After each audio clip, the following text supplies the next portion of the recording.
اللہ تعالیٰ نے سورہ بقرہ میں اس قصوں کو بیان کرتے ہوئے فرمایا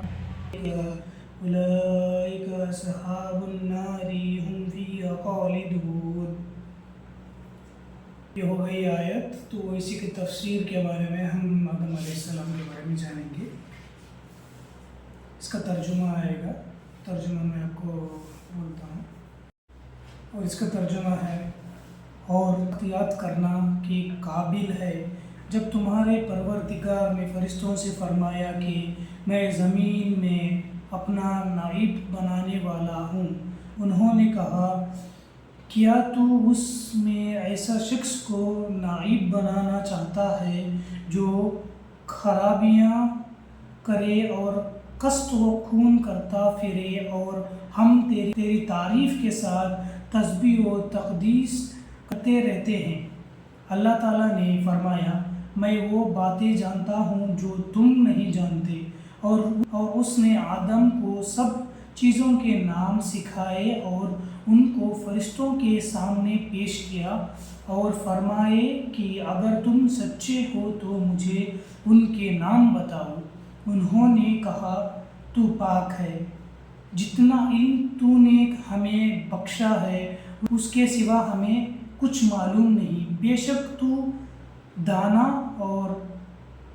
حکمت والا ہے۔ تب اللہ تعالیٰ نے آدم کو حکم دیا، آدم تم ان چیزوں کے نام بتاؤ۔ جب انہوں نے ان کے نام بتائے تو اللہ تعالیٰ نے فرشتوں سے فرمایا، کیوں؟ میں نے تم سے نہیں کہا تھا کہ میں آسمانوں اور زمینوں کے سب پوشیدہ باتیں جانتا ہوں، اور جو تم ظاہر کرتے ہو اور جو پوشیدہ کرتے ہو سب مجھ کو معلوم ہے۔ اور جب ہم نے فرشتوں کو حکم دیا کہ آدم کے آگے سجدہ کرو تو وہ سب سجدے میں گر پڑے، مگر شیطان نے انکار کیا اور غرور میں آ کر کافر ہو گیا، اور ہم نے کہا، اے آدم تم اور تمہاری بیوی جنت میں رہو اور جہاں سے چاہو بے روک ٹوک کھاؤ پیو، لیکن اس درخت کے پاس نہ جانا، نہیں تو ظالموں میں داخل ہو جاؤ گے۔ پھر شیطان نے دونوں کو وہاں سے پھسلا دیا اور جس عیش و نشاط میں تھے اس نے ان کو نکلوا دیا۔ تب ہم نے حکم دیا کہ باہستہ باریں سے چلے جاؤ، تم ایک دوسرے کے دشمن ہو اور تمہارے لیے زمین میں ایک وقت تک ٹھکانہ اور معاش مقرر کر دیا گیا ہے۔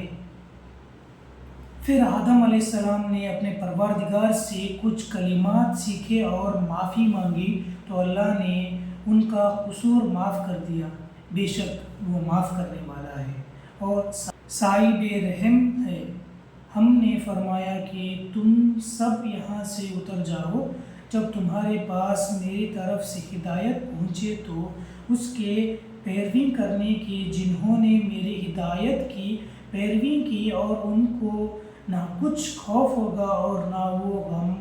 غمناک ہوں گے، اور جنہوں نے اس کو قبول نہ کیا اور ہماری آیتوں کو جھٹلایا وہ دوزخ میں جانے والے ہیں اور وہ ہمیشہ اس میں ہی رہیں گے۔ ہم نے ان آیت کا مفصل وضاحت تفسیر میں کر دیا ہے، یہاں ہم صرف ان آیت کا مختصر مفہوم بیان کرتے ہیں۔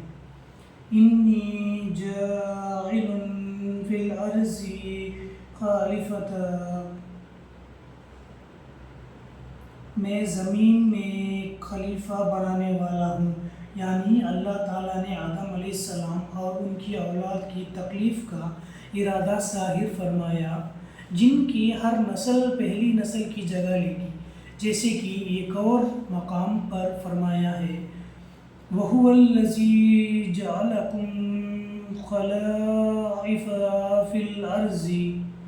اور وہی ہے جس نے تم کو زمین میں خلیفہ بنایا اور فرمایا، وَجَاعِلُكُمْ خُلَفَاءَ الْأَرْضِ، وہ تمہیں زمین میں خلیفہ بناتا ہے،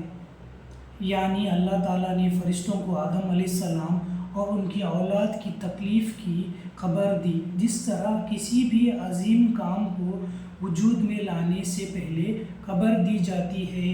فرشتے آدم علیہ السلام کی تکلیف کے بارے میں مزید معلومات اور اس کی حکمت جاننے کی خواہش مند تھے،